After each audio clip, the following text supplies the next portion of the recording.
Now, notice closely now as we study the Word. The God of this evil age that we're now living may seem strange, a very strange thing in this age of grace. When God is taking a people for His name's sake, that is His bride, and this evil age that should be called the age of evil, the very age that God is calling a people for His name's sake by grace out, and it's called an evil age. Now we'll prove by the Bible that this is the age that He was speaking of. Very strange thing to think that in an evil age like this, that God then would be calling His bride. Do you notice? He said, a people, not a church. Why? Yet it's called the church. But He would call a people. Now a church is a gathering of many people, of all different makeups. But God is calling one here. He didn't say, I'll call the Methodist, Baptist, Pentecostal. He said, He'd call a people, what for? His name. See, a people. One from the Methodist, one from the Baptist, one from the Lutheran, one from the Catholic. See? But He's calling not a church group, but a people for His name. That receives His name.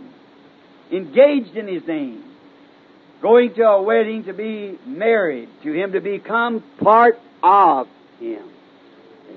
By predestination, just as a man that chooses a right wife in life is ordained to be part of his body.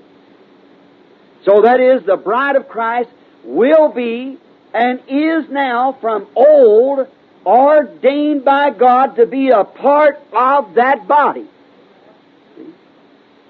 Oh, the Scriptures are so rich, full of honey. Notice, not what someone has said, what someone called, but what God chose before the foundation of the world.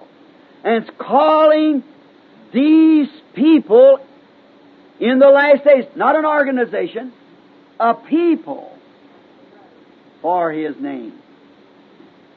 And this evil age is when He's doing it. This very age of deception.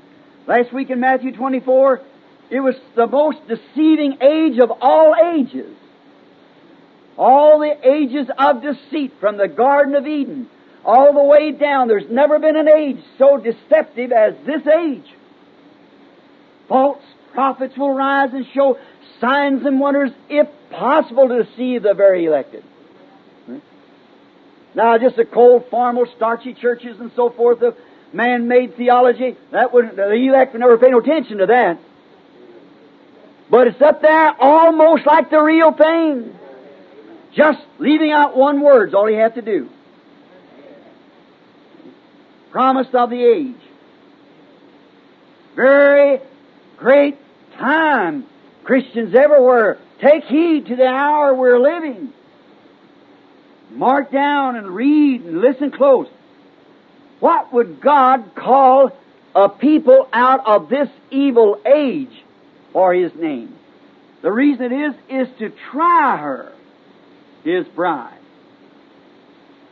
It's to, when she is made manifest, been tried, is proven, proved to Satan, like it was at the beginning, so shall it be at the end. As a seed starts in the ground, it comes up through carriers, the life of it. But it ends up the same seed that it was when it went in the ground. And the same way the seed of deceit fell in the ground in Eden is the same way it ends up in the last days. Just as the gospel was. When it fell to a denomination at Nicaea, Rome, it ends up in a super organization.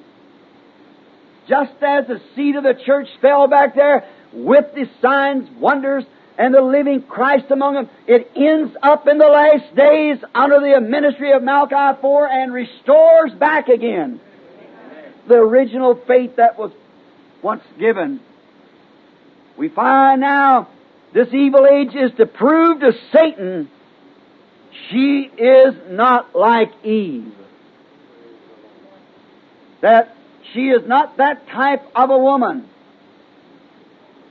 And she will be tried by His Word, the bride, as Adam's bride was tried by the Word. And Adam's bride believed every bit of the Word, all but confused on one promise. That He's the same yesterday, today, and forever today. But failed on one promise. Under the temptation of the enemy, face to face. And now, the people that's called for His name, of course, is His bride. She is to come in contact again by the same thing.